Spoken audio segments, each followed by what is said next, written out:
Hello and welcome to South Asia Chat, a podcast series brought to you by the Institute of South Asian Studies at the National University of Singapore. I am Devyani Chaturvedi, Research Analyst at ISAS, and I will be your host for today's episode. Russian President Vladimir Putin visited India on the 4th and 5th December, marking it his first trip in the last 4 years. This visit comes at a very delicate geopolitical moment. With the Ukraine war approaching its fourth year and Russia facing significant global isolation, this trip carried far more weight than a routine bilateral engagement. For India, the visit sat at the intersection of diplomacy, strategic autonomy, and real world economic pressures. New Delhi has been trying to balance deep historical ties and recently found energy partnership with Moscow against its growing partnerships with the US and Europe. At a time when sanctions are reshaping global energy flows, supply chains, and defense cooperation, Putin's presence in Delhi has raised important questions about where India positions itself in an increasingly fragmented world. To help us understand what this visit meant for India and Russia's relations, India's foreign policy choices, particularly when it comes to its energy security, joining me today is Professor C Raja Mohan, visiting research professor at ISAS. Welcome, Prof. Thank you, Devyani. Thank you for inviting me here. Thank you for joining us. Last week, President Putin received a warm reception in New Delhi. It also marked his first visit since the Ukraine-Russia war. What were some of the key takeaways from this visit, and what was it meant to signal? Yeah, I think it's a very important visit, and let me begin by giving some context. India and Russia have this annual summits between the Prime Minister of India and the President of Russia. This has been going on for almost 25 years. In fact, it began with President Putin visiting India in 2000, just after he took charge of Russia that year. Now, 1 year the summit takes place in India, 1 year the summit takes place in Russia. Now, because of the COVID, you couldn't do some of the meetings in the last 4 years. And then Russia, once the Russian war in Ukraine began, that too created complications. So this really the first visit in 4 years. Interestingly, it also marks the 25th anniversary of a attempt at constructing a new relationship between India and Russia after the collapse of the Soviet Union. The visit, I think, had, I would say, three broad takeaways. One was the determination of Prime Minister Narendra Modi and President Putin to redefine the relationship. I think for too long it's been focused on defense and energy. They wanted to give it a much broader economic dimension. So that was one focus. The second focus, I think, was for India to signal very clearly that it is not aligned with the Soviet Union. That the Western misperception that somehow India is pro-war or is pro-Russia in the case of the war between Russia and Ukraine. The message from Delhi was that, look, Prime Minister said it repeatedly, that India is on the side of peace, that it is not, siding with Russia against Ukraine or against the West. The third aspect, I think, was really important for both sides, which is India wanted to signal that it was not going to stop the engagement with Russia under pressure from the United States or the West. And for Putin, it was important to demonstrate Russia is not isolated. Russia has friends and partners around the world. And I think that was both sides had the larger political message to convey. And in any case, the visit took place amid actually American rethinking of Russia, relationship with Russia. So I think we're in an entirely different context. But unfortunately, much of the media coverage was still focused on the question of, the old framework, while Putin and Modi were trying to develop a new framework of the relationship to reimagine the future of the relationship. Absolutely. I think President Putin's visit also came at a time when, not just the Ukraine war is nearing its fourth year, but this is also a time when there is a global change going on in terms of rethinking how supply chains work, whether tariffs are useful or not. But amidst all these changes, I think a common commonality that has remained is Russia continues to be isolated. So, how did this trip fit into Russia's broader approach towards foreign policy and its efforts to continue its partnership with India, especially given that India has been at the receiving end of a lot of sanctions, as economic sanctions and threats for its reliance on Russian oil? Look, I think, if you see, since the return of Trump, this idea that Russia is completely isolated, that's not been true. After all, President Trump invited President Putin to come to the United States soil. They met in Alaska some time ago. So I think the larger context has been significantly modified by Trump's outreach to Russia and to President Putin. And I think that effort had come intensified in the last few weeks as we look at fresh proposals for ending the war in Ukraine. So I think it will be wrong to assume that Putin is under great pressure. In fact, if you see the national security strategy document issued last week by the United States, but there's not a word of criticism of Russia. In fact, the document actually talks about why the US needs a stable relationship with Russia and how Russia can help build better relationship between Europe and Russia. So I think we are in a different phase, but I think the discourse tends to lag behind where the reality is, and I think that has been part of the problem. So for Russia, I think it has a very good relationship with China. We've seen the BRICS expand, and we've seen him actually reach out to large number of countries. So I think this notion Russia is isolated, I think, has long been not accurate statement. But it's a different story. Russia is under economic pressure. That 4 years of war are stressing its economy. That's a different reality, and I think this partly also explains why Russia is much more open to giving market access to India to rebuild a new economic relationship with China. For India, I think if you remember last year, earlier this year, Prime Minister visited Ukraine. He also went to Poland. So I think India has also been consistently trying to balance its relationship between Russia on the one hand and Europe, Western Europe on the other. So you see, actually, Prime Minister Modi is going to host Chancellor Merz of Germany in January. We have the entire EU leadership coming to Delhi for the Republic Day celebrations. So my sense is, I think things are much more nuanced and complicated than the media narrative, either on Russia is isolated or that India is completely siding with Russia or India is isolated because of its special relationship with Russia.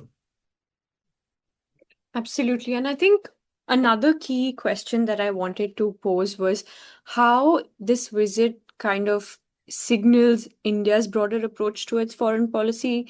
And if you could elaborate a little bit on the efforts made by India to balance out major powers, because we see that India continues to share a very close relationship with Russia, and increasingly there's more conversation with China as well. But at the same time, India has consistently been a strategic partner for the US. So if you could just elaborate that a little bit more.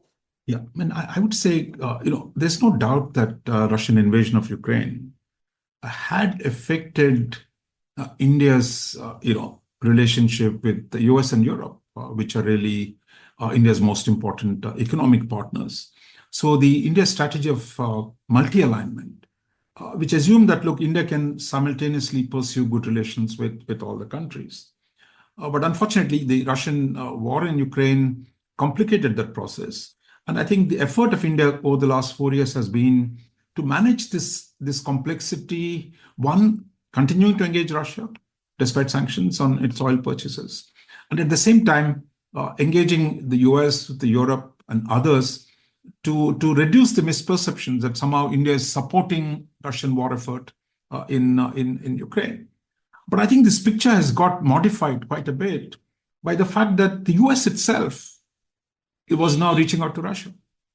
So this notion the entire West was opposed to opposed to Putin, that began to change over the last 1 year.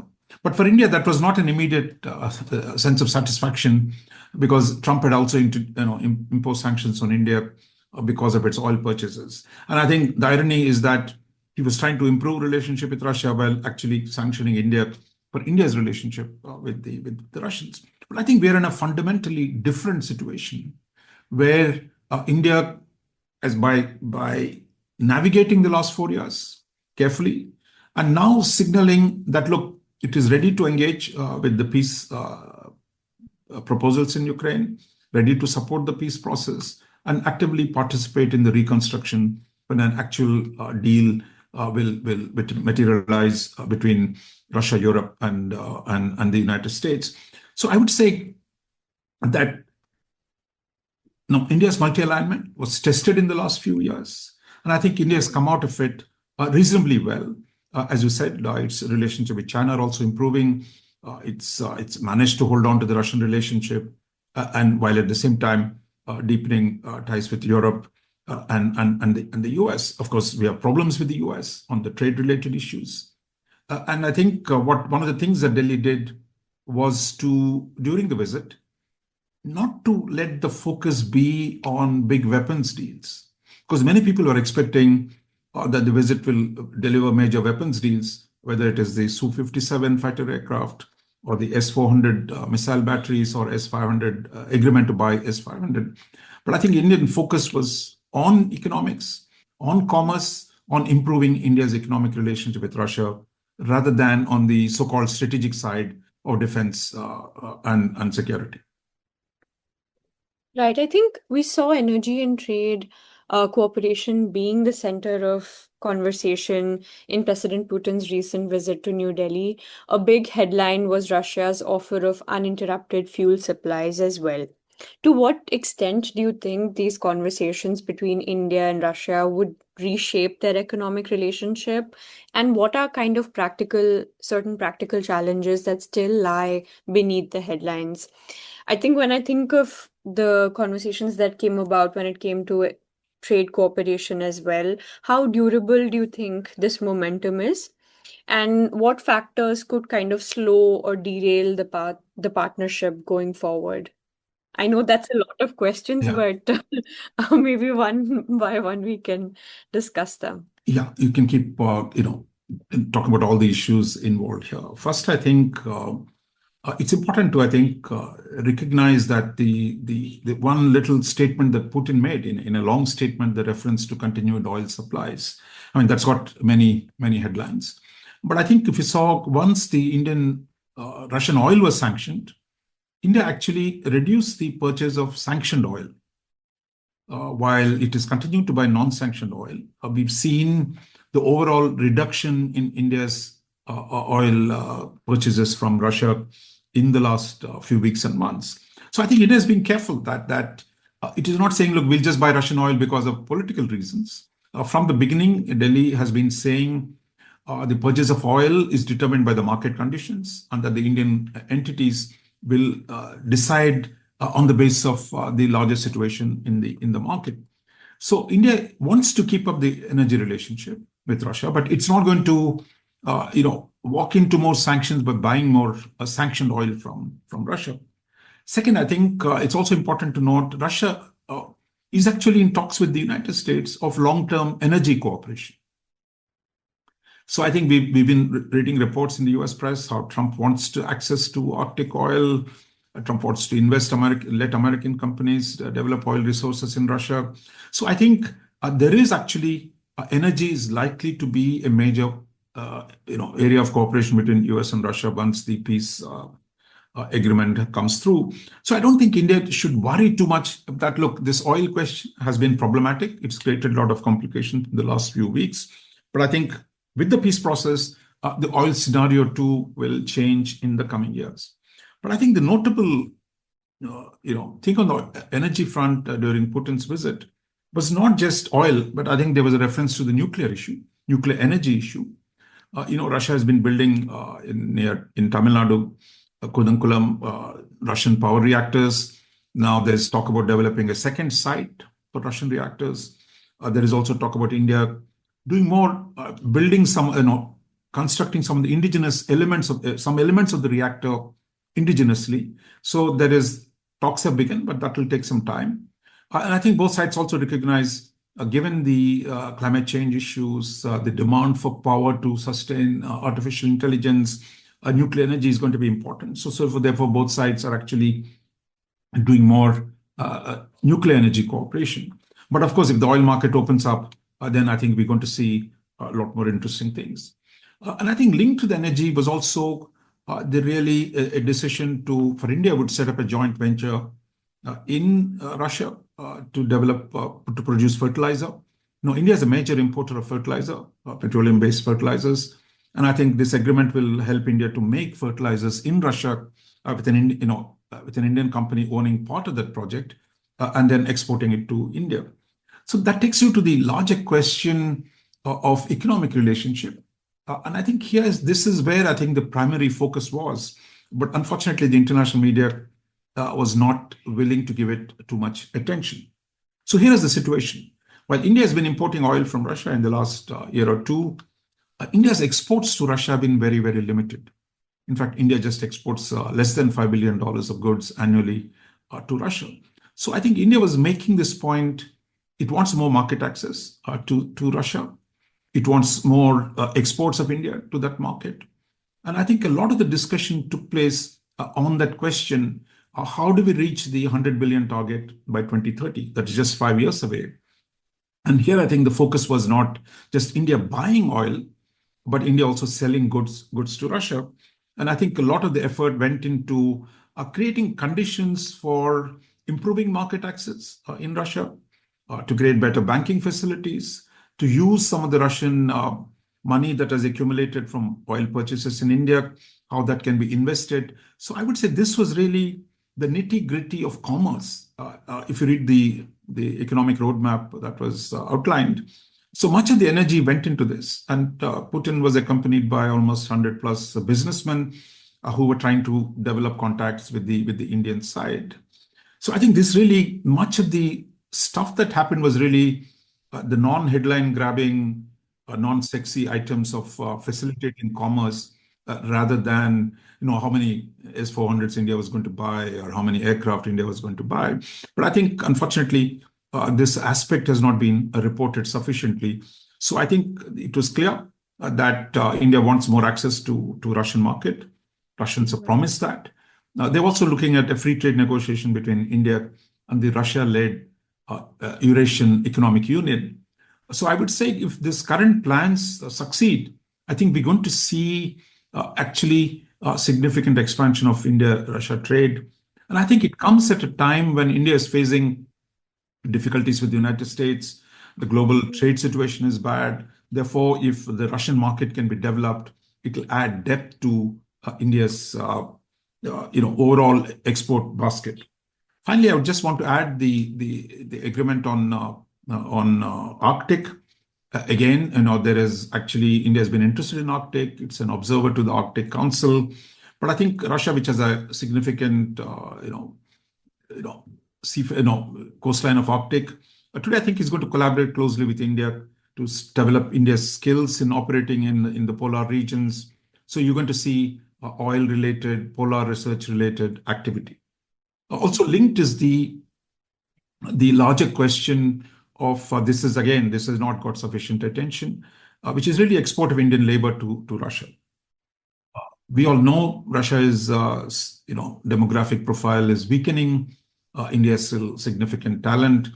So one of the agreements that was signed was really this migration and mobility agreements to facilitate the export of Indian labor to Russia and to ensure that that will not lead to illegal immigration. But I think creating administrative conditions for labor mobility between India and Russia, I think this is a major development we saw in the visit.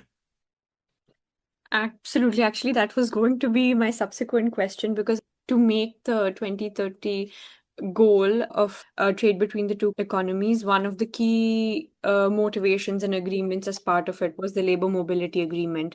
And I thought of asking more about what that agreement would actually mean for both countries and why is labor mobility as well as skill development becoming such an important aspect for India, because we see that reflected in India's relationship with Singapore and a few other economies as well. So, how does this labor mobility agreement kind of enable closer economic cooperation between the two economies?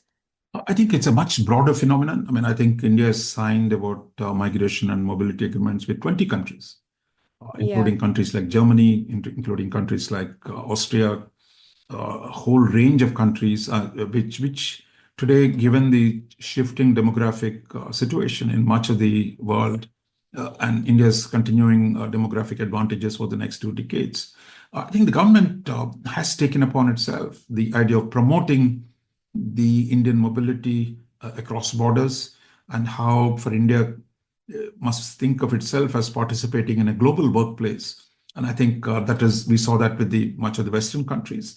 And today that's being extended to Russia. Russia, I think this idea has been around for a long time.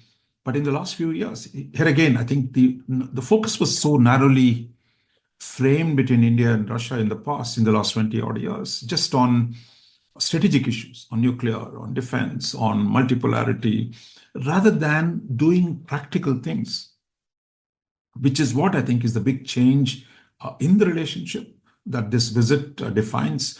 Focus on the mutually beneficial activity rather than merely this global posturing of multipolarity, strategic autonomy, we'll stand up against the West.